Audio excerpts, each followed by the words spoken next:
Right, so we are in the fourth week for our preparation towards the ICAG May 2020 examination. I just want to share with you a couple of few things that I've observed that I think that you must take into consideration as an individual preparing for the exam.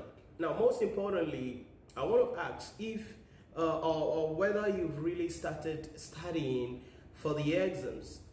It's the fourth week, and I don't know, but have you started anything yet? Because one thing you must understand is this: if you want to achieve something that you've never achieved, you've got to be ready to do something that you've never done. Let me take that again. If you want to achieve something you've never achieved, you've got to be ready to do something that you have never done.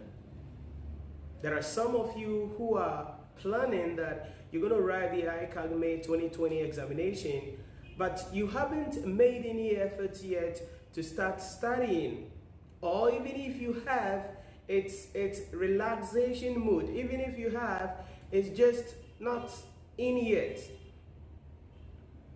Listen to me carefully. If you're going to position yourself, if you're going to go into that exam hall and you're going to pass the exams, if really you're going to sit for the May 2020 examination, you've got to rise up and start being serious. There are many of you who are postponing, who are carrying forward the lectures, the lessons.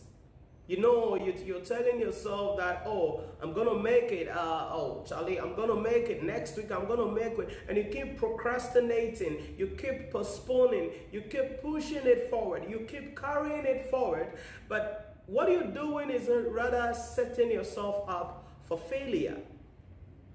Because sometimes we are confident in ourselves that we're going to make it happen. We are confident in ourselves that we are positioned for the exams. We are confident in ourselves that do and die, we're going to make it happen. But inwardly, we know right in our core being that we didn't learn, we didn't prepare for the exams.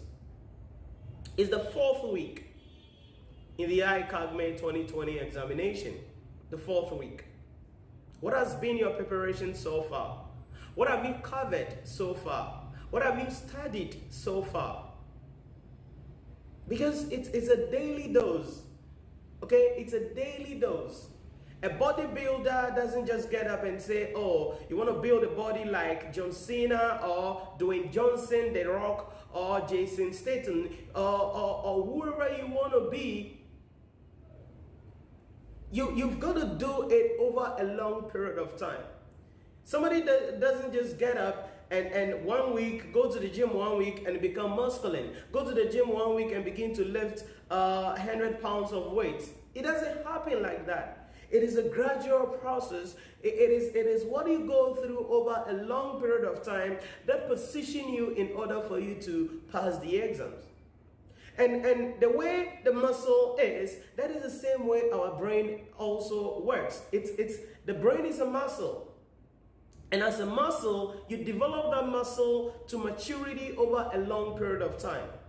So if you wait and wait and wait and say, 1 week to the exams, I'm going to cramp everything, I'm going to do everything, and I'm going to pass the exams, your brain doesn't work that way. You cannot be vivacious and go into the exam hall and expect to pass the exams. It doesn't work that way. It doesn't work that way. You've got to go through the process. You've got to go through the stages. You've got to go through the work. You've got to go through the pressure. You've got to go through the daily habits. You have to position yourself. It's a daily dose. So in case you've not still started being serious about studies, whether you are attending lectures or you're not attending lectures, even if you're not attending lectures, that is hazardous. You are like 65% already on the road to distraction, literally, because it's critical for you to attend lectures, and that helps you to make the job easier on yourself. That helps you to provide you with a framework. That helps you to provide you with a roadmap that you are going to be working on to be able to pass the examination. Now I know you are there, someone will be saying that, oh, I know a friend who studied on his own, no, he passed the exams. Charlie, so he has told me that I should do the same thing, so I'm doing it. Listen to me. Don't be dumb. Don't be dumb. Be reasonable. It doesn't happen that way. We all created differently. I always use this analogy that, for instance, if we put 10 people in a room, for them to study on their own, no guide, no lecturer, nothing. They should study on their own, do whatever research they're going to do, practice whatever question they want to practice, and sit for the professional qualification examination, either ACCA or CA Ghana, on their own. Maybe one will pass the exams, or at most 2 will pass the exam. The rest of the 8 cannot. Why? Because we are all not created with that agility, adaptability, and ability to put ourselves on pressure. A lot of us work under the leadership, under the mentorship, under a guide of someone else. So when someone is showing you the roadmap, from here, this is where you go. From here, this is where you go. Okay, this is your problem. This is how we deal with it. A lot of you guys need that kind of assistance, need that kind of help. But what are you doing? You are sabotaging that in the name of doing something on your own. And there are some of you waiting. 2 weeks to the exams, you're going to attend every intervention class in town. Listen to me carefully. It's not going to help you. It's not going to help you. Now, some of you say that, oh, I just want to pass the exams and that is all. Okay, so you pass the exam, you become a chartered accountant, and there is nothing in your brain. That one too, how are we going to deal with that? You are put on the job and you can't do anything. Okay, so you cannot be having a couple of some attitude that I just don't know. I'm just looking for a word to be able to cut it through, but I just can't place my lips on the words that I want to really use to cut through. You've got to be serious. This is a new decade. This is a new year. New things are happening. Ghana here, new things are happening. United States of America, new things are happening. In the United Kingdom, things are happening. In Asia, China, things are happening there. What are you doing with your life? If you did the same thing last semester and you failed the exams, what makes you think that this semester you will pass the exams with the same attitude? You've got to change what you're doing. That attitude of not being serious, that attitude of giving yourself unnecessary excuses, that attitude of not putting yourself on the line, not driving yourself through the pressure, the heat, to make it happen as soon as possible. If you're not going to do that, you're setting yourself up for failure. And that is critical. That is the key thing you must understand. Going into 2020, May 2020, you've got to act well. You've got to be different. For those of you who are solving past questions from 1963 to 2019, you've got to stop that. That is not the attitude. That is not the approach now for the CA examination. It's not going to help you. You've got to sit down. That is why I taught something called the success triangle. The academic success triangle. You must understand the concepts, the principles, the underlying assumptions. Then you must have an examination analysis document that guides you on the areas that the examiner is going to be setting questions around. Then from there you come to the test stage about practicing questions. There are a lot of you skip step 1, skip step 2, and you are doing step 3. You will solve every question in the world, but that is not what will make you to pass the exams. That is not what will make you to pass the exams.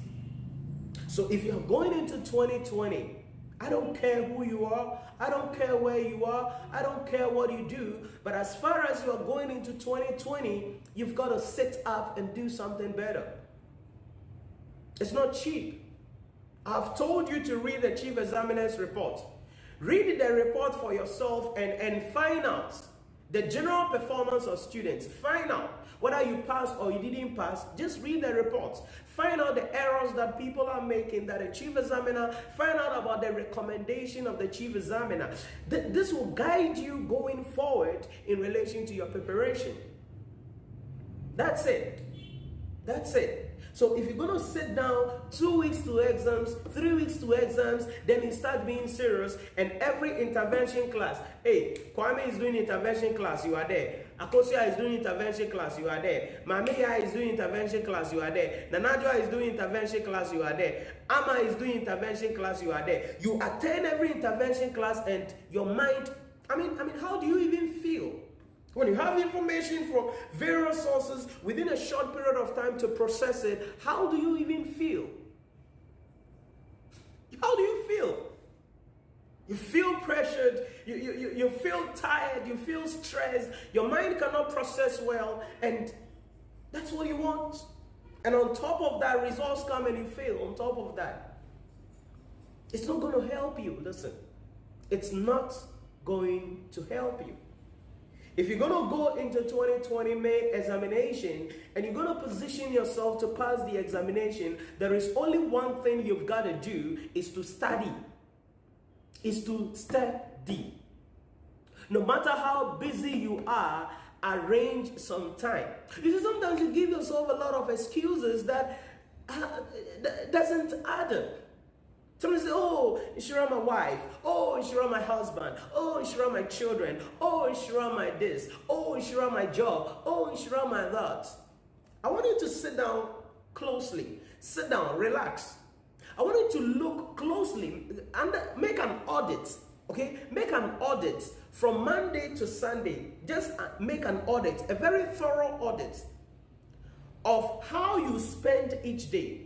I want you to be conscious of yourself, because you see, one thing that separates the rich from the poor is planning. One thing that separates the successful from the unsuccessful is planning, meticulous planning. Sit down, make an audit from Monday to Sunday. Journal the things you do, the time you spend, and you will realize that you spend your time doing a lot of things that don't add value to your life. Stress. Then you've got to sit down and examine your days. There are some of you, you spend time watching movies you're not supposed to watch. You spend time on social media commenting on things you're not supposed to comment on. You spend time doing things that you're not supposed to do whilst your books are lying down there. When we ask, you would say, all work and no play make Jack a dull boy. I mean, who told you that? Sometimes when I hear people making such a statement, I'm like, oh, you serious? I mean, you serious? How much money you got? How much money do you have? How much success have you attained? The Elon Musks, the Warren Buffetts, the Jeff Bezos, okay, the Donald Trumps, okay, they are still hustling. They are still working day in and day out. They don't have anything like all work and no play, make Jack a dull boy in their dictionary. But here you are, struggling to make things happening, struggling to make your life become better, but you are frivolously spending your time on things that you're not supposed to spend your time on. I'm not here to advise you. I'm not here to tell you what to do with your life.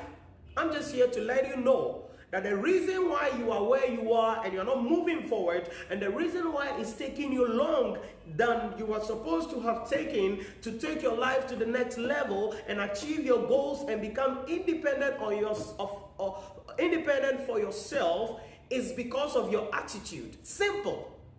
You've got to change your attitude. I want you to approach 2020 differently. I want you to see 2020 from another angle. I want you to see 2020 from another perspective. You cannot be the same way you were, act the same way you were acting in 2019 and expect extraordinary things to happen in 2020. You cannot. It's not possible. Because when you do that, you are just setting yourself up to repeat history. And that is not good. That is not good. So I don't know what your excuses are. I don't know what is holding you back. But there is one thing that I know. If you can sit down and make an audit of how you spend your 24 hours, you will identify that there are a lot of things you could block out. Now, I know you're going to say, oh, Nhyira, my friends, they will say this thing. My family, they will say this thing. Do you understand price? You've got to pay a price. You cannot just start and have everything, Darby. You've got to give up something so that when you get to the top there, you get whatever you want to get. You achieve whatever you want to achieve. It can allow you the luxury to do whatever you want to do. There are a lot of you hate your jobs. There are a lot of you curse your bosses. There are a lot of you, when you get up in the morning and you wish you would not go to work, but you still have to go to that work because that is the only work that can pay for your extraordinary, extravagant, unnecessary life. Unnecessary lifestyle. You hate the job, but you like fancy things. You can buy new dresses, you can buy new clothes, you can buy new shoes, you can buy new phones, you can buy new this, you can buy new that. So even though you don't like the job, you're still going to go there so that you keep your status and be respected. But inside you, you are dying. Inside, you are dying. You are dying of depression. You are dying of confusion. You are dying of your heart desire. You wish you could end this, but the only way for you to end, some of you, is to take your life academically to another level. That is why you've got to pass your exams. Simple. When you pass your exam, move to the next level, pass your exam, become a chartered accountant, you can then take your life to the next level. There are some of you jealous your bosses. You're like, she doesn't do anything, he doesn't do anything, we do all the jobs. Okay, you two become a boss. She didn't joke, she's a boss. He didn't joke, he's a boss. You joking, that's why you're not a boss. You joking, that's why you're not a boss. So you want to be a boss, then you have to do things that bosses do. You want to be a boss, do things that bosses do. Bosses work hard. Bosses hustle. Bosses don't have day off. Bosses don't have holiday. Bosses don't have statements like all work and no play make Jack a dull boy, because they've got to be thinking about the company. They've got to be thinking about competitors. They've got to be thinking about the employees. They've got to be thinking about the products. They've got to be thinking about the bottom line of the business, revenue, loans, interest. They've got to be thinking about a lot of things. How the hell do you go and do something else? So that is what you've got to understand. If you want to pass your exams in May 2020, I'm not here to motivate you. I'm here to let you know that if you can change your attitude, you can change your life. But if you are not ready to change your attitude, then your life will continue to stink. And that is a hard truth for you to understand. But I want you to think about it closely. Make an audit of your life and find out what is it you must do to take your life to the next level. I'll see you in a Hi, so awesome discussion we got there. Very grateful that you enjoyed the broadcast. Samuel Quason, hi there, it's good to see you. Good to hear from you, Samuel. Richard Ofori, well said, thank you, Nhyira. It's a pleasure, very, very much excited about it. Thank you for listening to it. It's a message that I wanted to get it out because it's critical for your career, critical for your personal life. And we've got to be real with ourselves and be able to distinguish between what we need to be successful and what we actually do to become successful. Because there is always a difference between a want and a need. All right? Sometimes you want to do something, but that is not what you need to do, all right? Your wants can be your desire, but your need will be your necessity, all right? So you want to watch a movie, but you need to pass your ICAG exams. So you've got to toggle between whether you want to satisfy the movie you want to watch or you study for your ICAG examination. And I'm very much excited that we've started another week for the business lecturer in Woodin Show, comment below with any questions that you are having. This week is going to be full of work part. I'm going to do a lot of teaching right here live on my on the channel. So you comment below with the topics that you want us to cover in relation to that. So far during last week, we've been able to discuss a couple of things, and people raised a couple of concerns. Among other things, we had questions from IFRS 16, that is leases, IFRS 15, that is revenue from contract with customers, public procurement, then also the issue in relation to budgeting. We also have some questions from students wanting me to cover all of these areas. So if you're just joining the broadcast for the first time, comment below with the topics that you want me to cover this week on the channel. We are starting off this week very well, and that is why that nugget was very necessary for you to understand. We are in the 4th week and gradually getting ahead and getting closer to the examination, and you've got to start working as soon as possible so you can position yourself in such a way that you pass the examination. Like I always say, it's not just about opening books, it's not just about watching my videos, but it's about what you do when nobody is there. What you do if there is no opportunity. What you do if nobody is there to talk to you about anything. So you've got to put in the work, you've got to put in the efforts, because that is what will get you what you want and the results you want in relation to that. So hey, try to share the channel on Facebook. Share it on Facebook. You can tag me, Nhyira Premium. Just share them on Facebook pages, share them on your WhatsApp platforms as well, so that together we can reach as much people as possible. There are a lot of people across the country who are studying for the exams, but are not having this kind of platform to ask their questions, and also to be able to get access to the kind of contents that we have available here on our channel. So I'll be much grateful if you share the channel with your colleagues and tell your colleagues, your friends about the channel. Subscribe to the channel and keep supporting. I'm very, very grateful for how far we have come and how far we are going with this channel, with this career, and with this show. Now, so last week I discussed a couple of things with you, especially last week Friday. I went through the Chief Examiner's report for the November 2019. In case you missed that video and you want to go and watch it, you can watch it on my channel. You just check the day, it's Friday, the business lecture and within show, and you can watch the replay of that. And I shared with you a couple of things that the Chief Examiner mentioned, the trend of failure in the students' performance over the years, and other issues that you have to take into consideration and do in order for you to pass the examination. In order for you to pass the examination. Give me a moment, let me see this.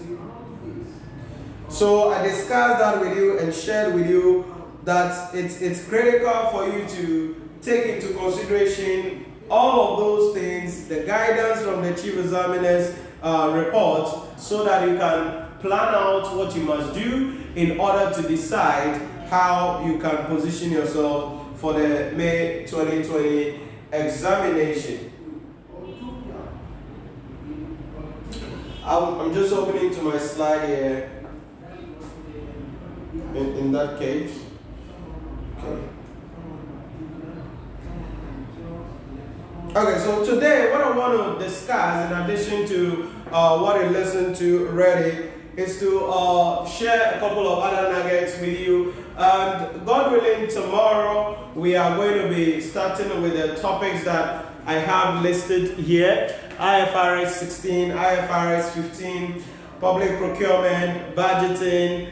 Someone also raised a concern about public sector and then financial management, but the person was not specific on the topics that I should cover in those areas. But I'm going to be starting to go into those topics that have been listed from tomorrow. So you've got to make sure that If you want me to cover your topic, you want something for me to cover, put it in the comment box, put it in the chat box. I'm going to read it and I'm going to answer and then plan my lecture in relation to that, so I can assist you to better understand what you are doing. Now, for those of you writing a strategic case study for the May 2020 examination, you know that there are a couple of key issues that you have to consider, a couple of key modules that you need to take into consideration if you are going to prepare well for your examination. Now, one thing you must understand is that there is going to be the pre-scene information will be released 2 weeks before the examination. So for your strategic case study, you're going to have the pre-scene 2 weeks before the examination. But prior to that, you've got to make sure that you go through a couple of the concepts, a couple of the principles, because there are a lot of aspects that you must understand when it comes to strategic case study. Now, for the purpose of what I want to share with you on that briefly, then I go into something else. Strategic case study generally is divided into three broad areas. So we have what we call the strategic management segment. If you want strategic planning and management segment, then we come to the financial segment, or the finance issues. Then we come to the financial reporting,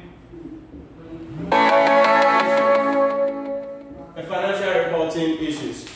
Okay, so Nhyira Evans, thank you, sir, for that career defining talk. Please, can you add PIFA framework to the topics for the week?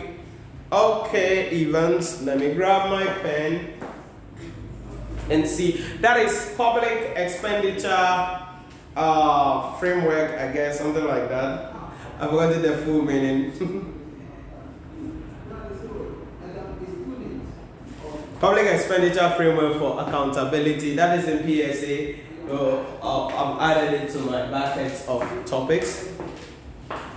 So strategic case study broadly divided into three things: strategic planning and management, the financial issues, then we come to the idea about financial reporting. So if you are going to the strategic case study exam strictly for the level 3 students sitting for strategic case study for the May 2020 and beyond, you must understand that these are the three thematic areas that you're going to be expecting in the exam hall, because that is the structure of how the exams is going to be like. Now, under this, there are various things that you must understand, various things that you must look at in relation to how you position yourself for them. So I'm going to run through that quickly, then we get into some of the things I have on my bucket here. Now, when it comes to the strategic management and strategic planning and management issue, this is where you're talking about strategic choice and then strategy implementation, okay? Strategic choice and strategy implementation. And there are key modules that you need to understand in relation to positioning yourself for the strategic case study exams. Now, I've already covered a full video on the key module for strategic case study on my channel. So after watching this video, you can check out that playlist in strategic case study. It's titled Key Modules for Strategic Case Study. You can watch all the entire video. I think maybe something like 25-30 minutes video. I went through the breakdown of all the modules. I think it should be available on the channel. But I'm going to list a couple of the modules here that you must be aware of. Very importantly, the balance scorecard. It is a performance measurement and evaluation tool. Now, for those of you doing management accounting, balance scorecard is also necessary for you. So don't write it off and say, oh, sure, I'm not doing strategic case study, I don't need balance scorecard. If you are doing management accounting, balance scorecard is critical for you to be able to pass the exam, because it's one of the modules there. Then you're going to have value chain analysis. This is also in management accounting for your information. Okay, value chain analysis. This is a tool by Michael Porter designed to identify the activities that add value to a company's input so that those activities can be used to reduce the cost of the organization as well as increase differentiation for the organization. So value chain analysis, very important module we'll be looking at. Then we get into issues about competitive analysis. And we have the domestic competitive analysis, the international competitive analysis.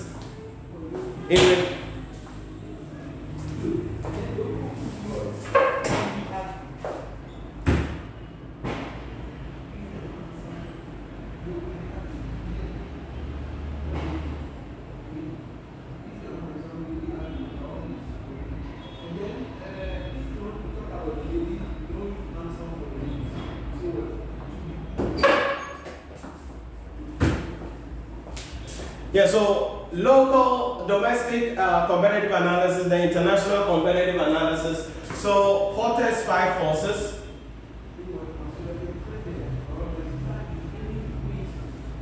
So Porter's 5 forces.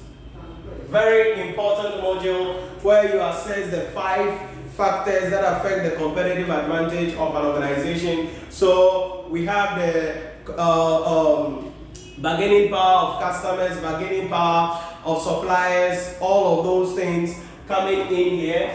Then we come to the diamond, still Michael Porter. He has a lot of contribution.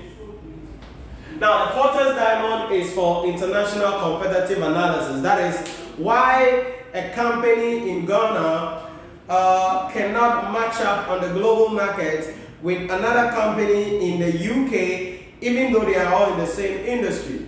So a car manufacturing company like Kantanka Automobile, why aren't they competitive with something like Rolls-Royce or Toyota or Honda or Hyundai or whatever, Bugatti? Why on the global market we cannot see them? So we're going to be looking at a lot of factors that affects that. According to Michael Porter, there are factor conditions, that is the availability of factors of production by the government, certainly infrastructure, facility, issues about demand conditions locally.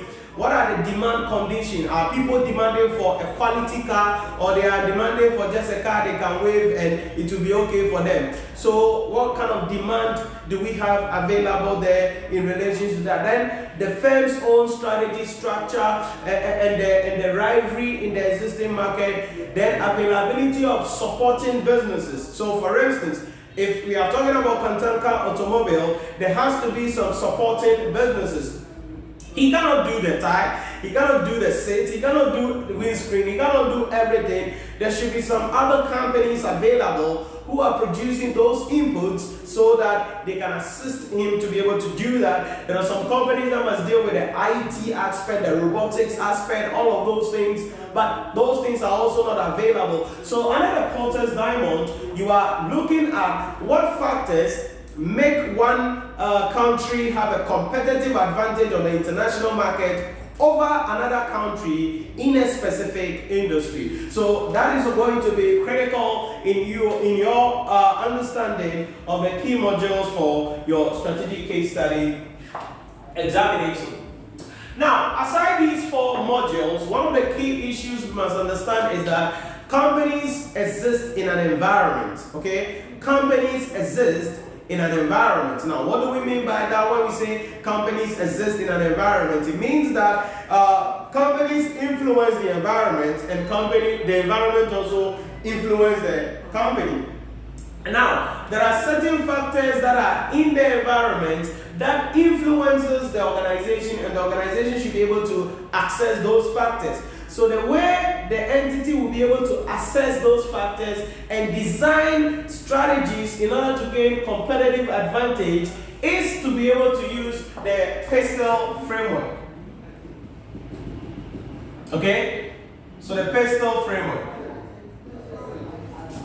So this is a framework used to identify all the factors in the external environment and how businesses can position themselves in making of various strategic decisions. So for instance, we're talking about political factors, economic factors, social factors, technological factors, ecological or environmental factors, and then the legal factors. These 6 key factors affect an organization's policies, decisions, productivity, demand in the market. And when businesses are making every decision or any decision at all, they must be guided by their understanding of what? These factors, because that is what will enable the company to strategize. So, for instance, like if there is economic instability, will you go and invest in a country that has no economic instability? Or when there is terrorist threats, or there is war, or there is civil unrest,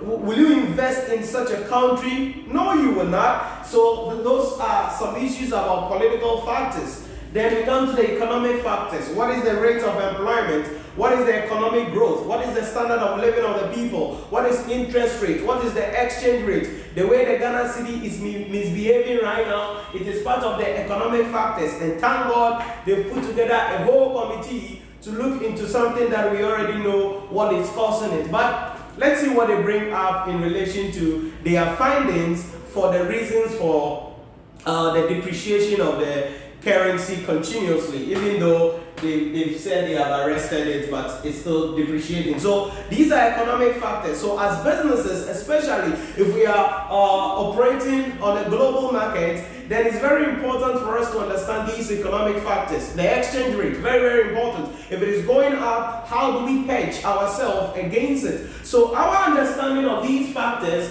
will help us under the financial issues, where we'll be talking about issues such as risk management, which is one of the things about hedging of the foreign exchange rate. So if the Ghana cedi keeps depreciating, but we still have to buy raw materials from China and pay in dollars, then how do we hedge ourselves so that if the Ghana cedi depreciates, we don't end up paying more and keep taking all our profits to buy what we need to buy? So we got to hedge. So economic factors are critical. Then the social factors, okay? The behavior of the people, their culture, their belief system, their way of life, how they see holiday, how they perceive hard work, how they perceive luxury. All of these factors affect the policies that companies make. So for instance, there are companies in Ghana here, the products they produce, they are multinational companies, but the products they produce in Ghana here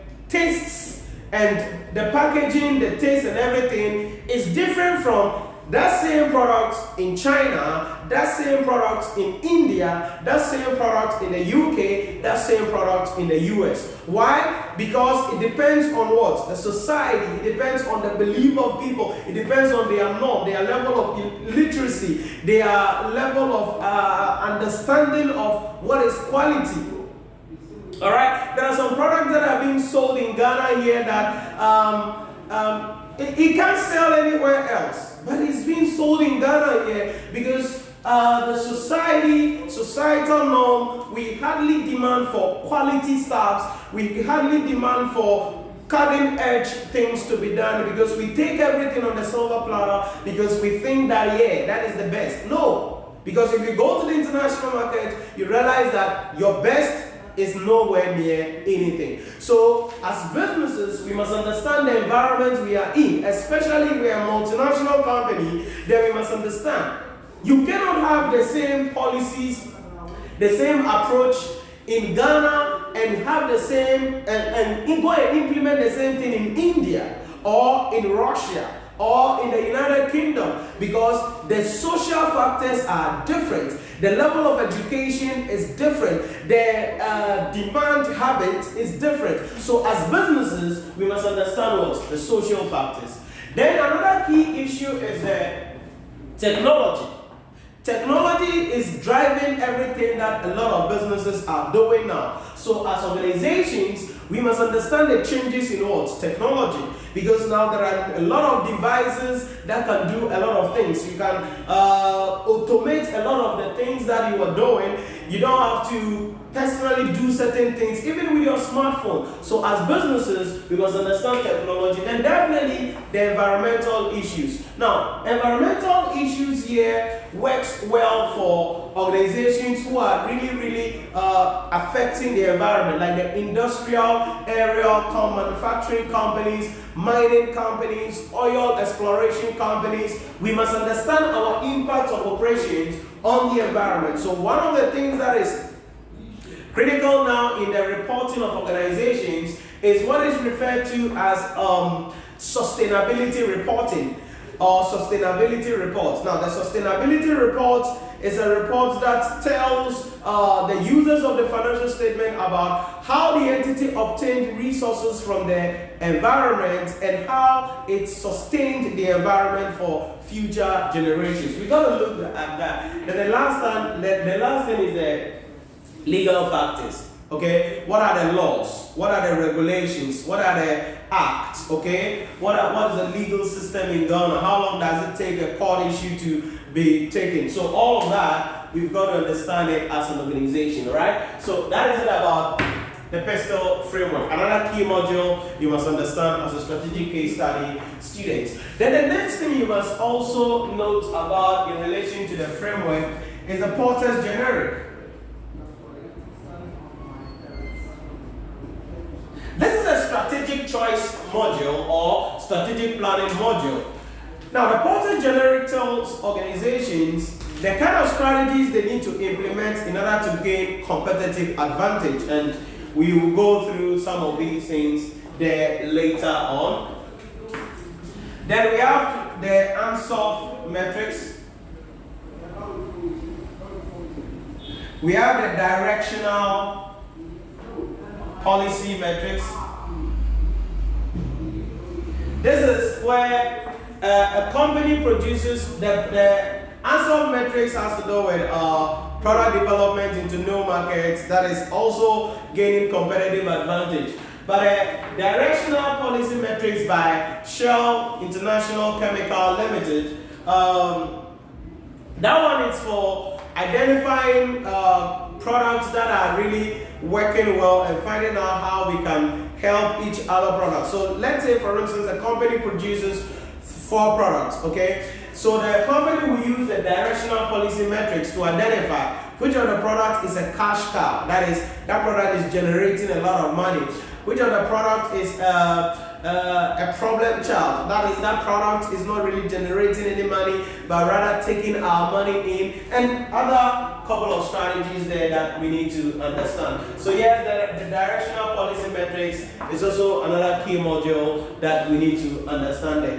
Then there are other modules as well that we can talk about. Like I mentioned, I already have a video on this, but these are the ones that I can mention. And whether you like it or not, in your strategic case study exams, 2 or 3 of these modules, 2 or whatever of them, will be in a question that you need to answer. Now remember, the examiner is not going to say use the balance scorecard or whatever it is, but there's the way the information will be structured.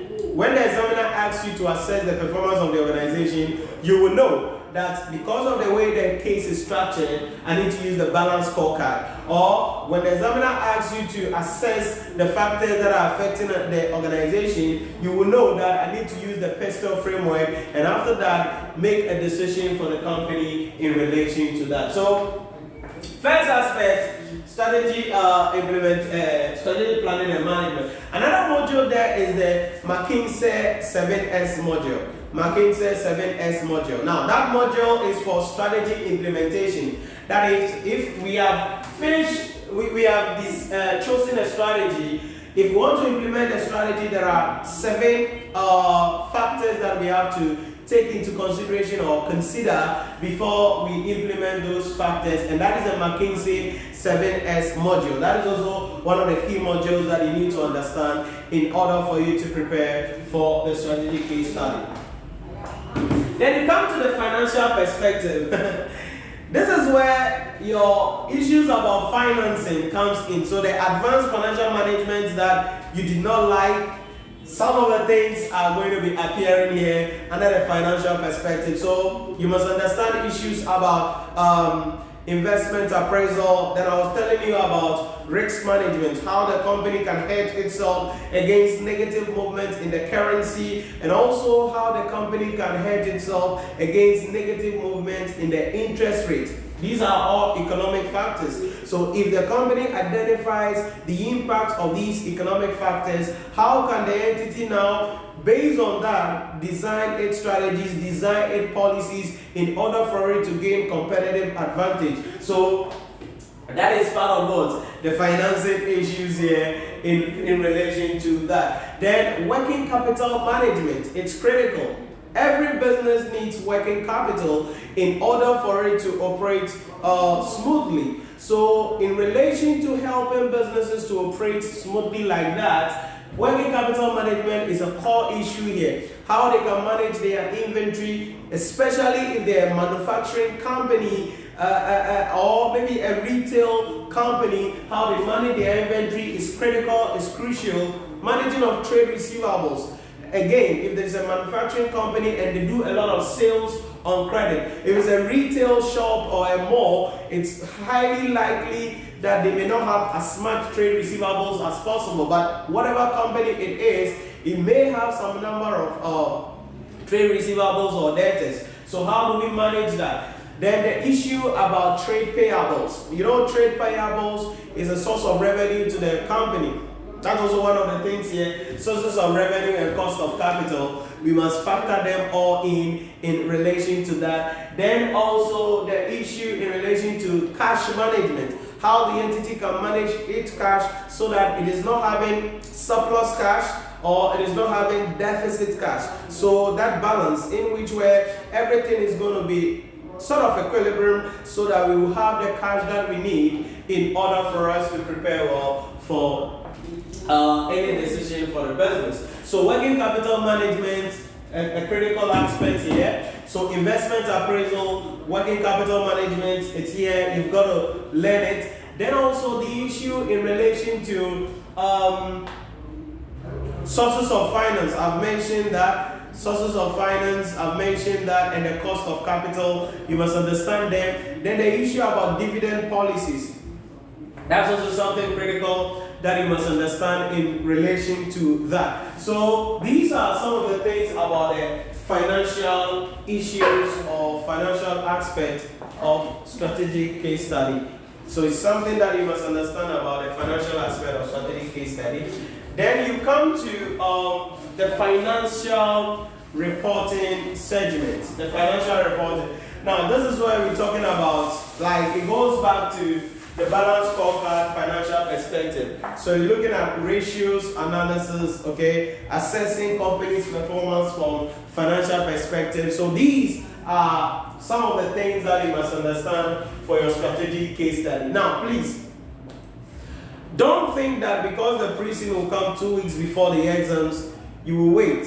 When the pre-scene is released, then you will start studying. Because like I always say, if you do that, you're actually setting yourself up for failure. So instead of saying that I'm going to wait, you're going to start learning. Because when you read a case study, every paragraph should tell you what it is about. And the way you will be able to break down every paragraph will be based on your understanding of whatever thing that you need to understand from the entire syllabus. And that is going to be critical to assist you in order to position yourself to pass the examination. So for those of you doing a strategic case study, or you know somebody writing strategic case study, you let them know they can come and watch this, and that is what you must know in relation to that.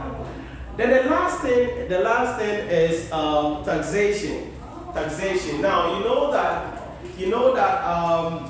the principle of taxation in level 2 and advanced taxation in level 3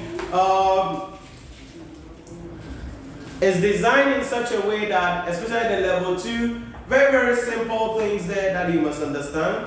VAT systems, okay, VAT administration, withholding tax administration is there, corporate tax liability, a very fundamental topic you must understand, income tax liability, that is how you compute the chargeable income for individuals as well as for partnerships. Now, you know, partnership businesses are not taxed, but then the partners are taxed at the end of the day. So how do you go about that? All the reliefs that must be given, you must know all of that. Then the issue about chargeable gains, you must know all of that. Fiscal policy, all of these are in the level 2 principles of taxation. Now, in level 3 advanced taxation, you need the level 2 basic understanding to set you up. So in advanced taxation, what are we looking at? We are looking at a couple of issues like tax planning, very, very critical. And then we are looking at issues, because it's divided into 3 segments. So you're looking at issues like investments and various incentives. So for instance, if an illustration comes and the examiner says your friend has been in China for 10 years and has come back and want to invest in Ghana. So for tax purposes, advise him where he has to invest.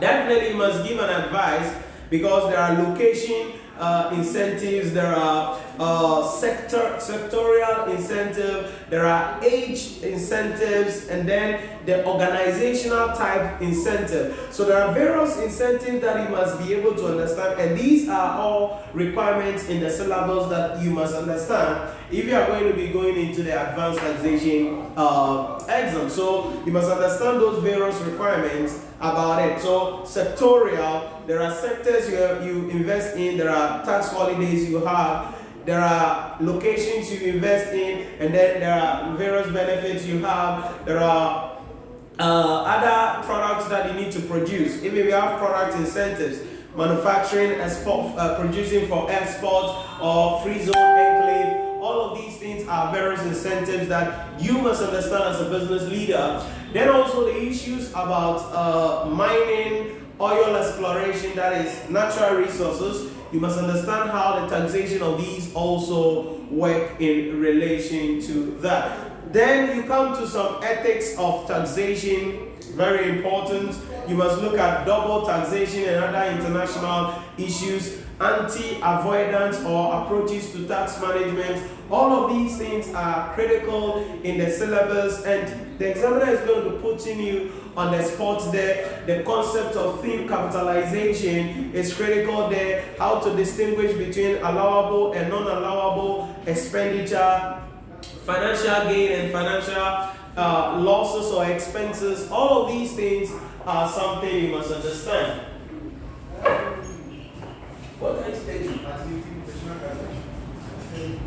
The same thing.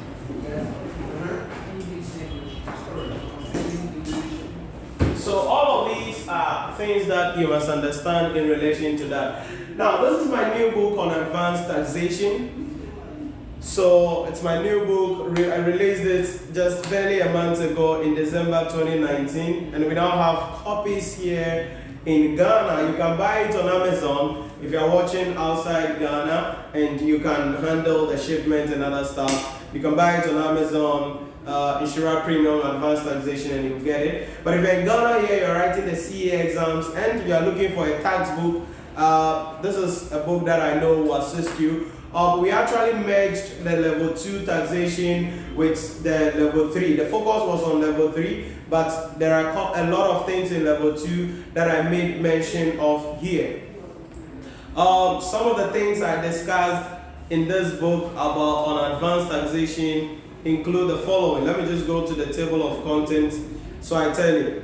So we look at the Ghana tax system, we look at administration of the Ghanaian tax system, we look at income tax liabilities and partnerships, we look at capital allowance, corporate tax liabilities, value added tax, withholding tax administration, chargeable gains, fiscal policy, income taxes on natural resources, standard tax planning. Then we have sundry tax issues. Now, that chapter on sundry tax issues, I dealt with a lot of principles, a lot of concepts there that you must understand in order for you to pass the tax examination. Then we also spoke about professional conduct in relation to taxation. So if you are looking for any book on taxation, you can get a copy of this. It's 120 cedis, and wherever you are located, once you're on the map of Ghana, we can arrange delivery for you, and you can get a book and use it to be able to prepare for your examination. So you can call our office line 050-114-9296, 050-114-9296, and you will get a copy of the advanced taxation book. I also have a notebook on public sector accounting and finance, that is in financial management.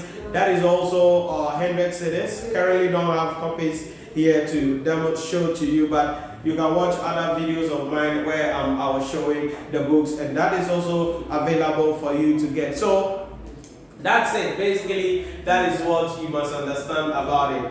In a nutshell, we're going to be starting our journey of the live teaching really tomorrow, where I will start to go through the topics that students have given to us, and we're going to be designing and taking it right from there. What I've been able to do so far is to give you an overview of many of the subjects and what you are supposed to do, my advice, my recommendation. Remember, irrespective of what we do here on this channel, irrespective of what you study when you attend lectures, if you don't sit down yourself and do something on your own, you're going to lose, okay? You have to sit down, do something on your own, because that is what will make you successful. That is what will help you to become successful. So that is it, and that'll be all for today's discussion. Thank you very much for joining the broadcast. Very much excited, and I appreciate your support.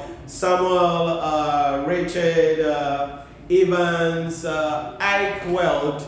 Somebody is Ike Weld, and then yeah. So thank you very much for the support and every day showing up for the live broadcast. Continue to support, share the channel with your friends, and let's reach as much people as possible. Papa Opokuyang, yeah, you are welcome. So share the channel with your colleagues. We want to get as much people as possible. So share it on Facebook, share it on your WhatsApp groups, tell people about it. From tomorrow, we are kickstarting with the live lectures based on the topics that I've received. We are going to be designing it that way, and I'll take them one after the other. So if there is any topic you want me to cover, feel free to put it in the comment box, put it in the chat box. I will be answering all of those, and I'll use those to design my teaching or my lecture live here on Facebook. Remember to subscribe to the channel and tell your friends about it to also just subscribe to the channel. So together we can build this community where students come in from across the world and will be able to get their questions answered as a one-stop shop, literally